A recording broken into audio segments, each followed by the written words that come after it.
I had an interaction this week with a friend who was going through a little bit of a tough time, and we just happened to cross paths. And I said to him, "Hey, do you want to go for a chat and just speak?" And he took the opportunity, and we went and we had a very good conversation over the course of a couple of hours, and it reminded me of something that I had written a few months ago, and I thought it would be a nice thing to share with you around my own personal reflections when it comes to being a friend to be able to support others, and also when looking for a friend to support you, like what kind of qualities do you look for and what do you need?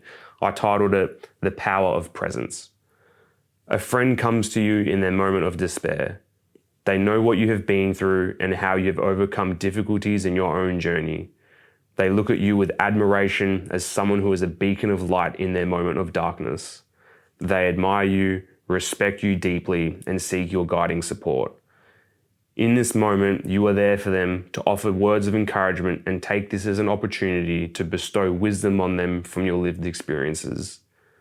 As much as you do this from a place of love and care with the best of intentions, sometimes the best advice is no advice at all. Offering too much of your own experience when you should be listening takes the moment away from them and their pain and towards you and your accomplishments. It's a small nuance, yet one I have seen within myself when I'm the one offering advice. Often what they are truly seeking is just the power of your presence. That is simply enough. Being there with them, sitting, listening, and saying, "I hear you, that sounds heavy, and I'm here for you." They already know the obstacles you have faced and how you overcame the toughest of challenges. You don't need to remind them. Be the friend that is able to sit there quietly, attentively listening, and only when you are asked, you may speak purposefully. The power is in your presence. I find that quite a powerful piece, and that reflection/introspection came a few months ago when I was having, again, another similar conversation with a friend. They had made quite a big life decision and moving away from sport. And then I remember reflecting on the conversation after I had finished with them, and I was driving home, and I kind of thought, I felt that I kind of spoke a bit too much about me and trying to help them feel better about their decision, when I then realized the reality was, as much as I was doing it from a place of care and the person that I respect immensely was trying to help them, it was also more about me in the moment when I was talking about myself. And I kind of found that that's not necessarily the best way forward. And I know for myself, when I'm going to friends and looking for advice or just someone to talk to, that's simply what I want, is just somebody to talk to sit there and listen. And I think when we jump in too quick to give advice, it really reflects people that have done the work to be able to sit in someone else's discomfort. That doesn't mean to jump in the hole with them. That just means to kind of give them the space to just sit and talk. And I know for myself, when I work with my psychologists, that's the thing that I really appreciate and respect the most, is their ability to just sit there while I talk myself through the whole entire circle, and eventually I can kind of come up with the solution myself. I'm not necessarily looking for them to give me the answers. I'm looking for them to give me the questions so that I can then go and ask myself more deeper, meaningful questions so that I can then find the resolution myself. And I think when I now try to be the friend or be that person for people in my life, when I'm trying to provide them that support network, it's not about giving them the advice, it's about giving them the space to be open and honest and speak what they're feeling and their truth. But then ask the question to ask the question to allow them to then go deeper within themselves, to find their willingness to open up and see things as they are. And I also think, particularly as men, we often will struggle with discomfort, and we are very much solutions based. We're not necessarily the best when it comes to emotional regulation or just dealing with emotions. And that's something I've prioritized myself and also try to take in high regard when it comes to dealing with people. I do find that I am someone that thinks deeply, hence when I write stuff like this, the only way that comes out is by me going really deep inwardly and thinking and experiencing my emotions and what kind of comes from it. So I think oftentimes when people try to jump in and provide a solution or advice, it often comes from a place of their own discomfort in terms of how they're feeling in that situation. And then it becomes more of a self-soothing situation that if you come to me with something and you're wanting to talk and then I then come back to you with advice, it's more trying to soothe myself as a way of saying, well, this situation makes me feel uncomfortable. So as long as I feel like I'm providing benefit to you, then I feel okay within myself.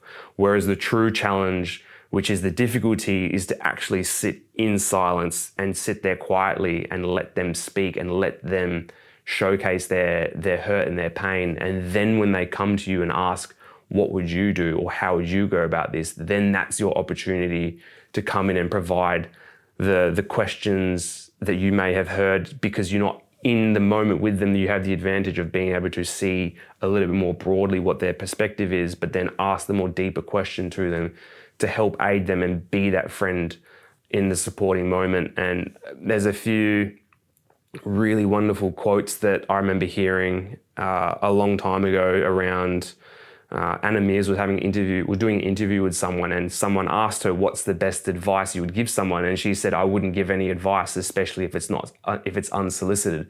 And in that moment, I kind of thought, well, that's quite powerful. To someone like her who has a wealth of knowledge and experience is able to kind of say, I'm not going to go up to someone and give them advice. If they're going to ask me, then I will speak. And I found that quite powerful in terms of knowing your own strength, and that is the strength itself, is knowing that you don't need to interject and talk about yourself and talk about your own experiences. That's why friends will come to you in your moment, or in their moment of need, is because they already know what you've done. They already know and value you, that they're willing to hear what you have to say when they are ready to do so. And I think in those moments where you've offered yourself to be the friend that's able to sit silently in the discomfort of your own silence whilst they're speaking, it shows the true work that you've actually done. Because I have found that oftentimes people who haven't gone deep within don't have the capacity to go deep with others as well. And I think to be able to do that shows your true strength, that you don't need to necessarily keep talking about your own accomplishments and filling the void with words of encouragement. They already know what they need to do. Sometimes they just want that reassuring voice. And it's something that I've kind of reflected quite a bit on last year. And it's a massive difference between sympathy and empathy. And I wrote a little piece called Empathy Often Gets Masqueraded as Sympathy. What that means is when people are often consoling a friend, they think that they're being empathetic, but what they actually are doing is being sympathetic, because they don't have the capacity to sit with another person's discomfort. And often what they'll say is, I hope you'll get through this, or that sounds tough. I'm sure you can get over it. And what they're really saying is, I hear what you're saying, but this also makes me feel uncomfortable. Therefore, the advice I'm going to provide is you're kind of on your own. Whereas when someone is being truly empathetic, what they're able to do is the power of the presence, which is being silent and listening and deeply going into the conversation and just saying, I hear you, I'm willing to sit here with you, I can give you advice, or I can just sit here and listen. Like, what do you need from me? And I can give that to you. Then when they ask, then that's when the ability is for you to show the strength that you have overcome many challenges, to then say, well, this is my lived experiences, but what I'm hearing from you, these are the situations, to then ask them the deeper questions for them to go within themselves. And I think when I was having the conversation with my mate this week, it was very much so that I was being very conscious and aware of not wanting to interject and say, you know, you should feel this way, you should feel that, in terms of saying you should. It's like, well, that's not the right way to go about it. It's more, I hear what you're saying. How does this perspective change? Or if you ask a question, it might be a bit counterintuitive, or might be the opposite of what they're talking about. At least it allows them to then find their own narrative and their own way to the destination and the answer that they're seeking, as opposed to you just giving it to them. And I find that it's a really impactful thing. It's something that I've found a lot of value in. It's something that I also do quite a bit when it comes to my coaching. I try my best to listen to the athletes, hear what they have to say, and then when they want something, then I'll give them that advice. And I think the more that you can kind of do that in your personal relationships, be the person that's able to sit there, listen attentively and empathetically as well. I think that's the big key, is just acknowledging someone's pain, because realistically, when someone comes to you, that's kind of what they're after, is just acknowledgement of the pain and suffering that they're going through. We all face challenging times. We all have hard times. Having a friend that's able to understand it and hear you, then support you, is a truly valuable friendship. And that's something that I try to do myself and bring in all areas of my life. And hopefully you can find some meaning amongst all the rambling that I've done today, and take a bit of support moving forward, and understand that the power that you have is in your presence, and it's in the silent, not in the spoken word.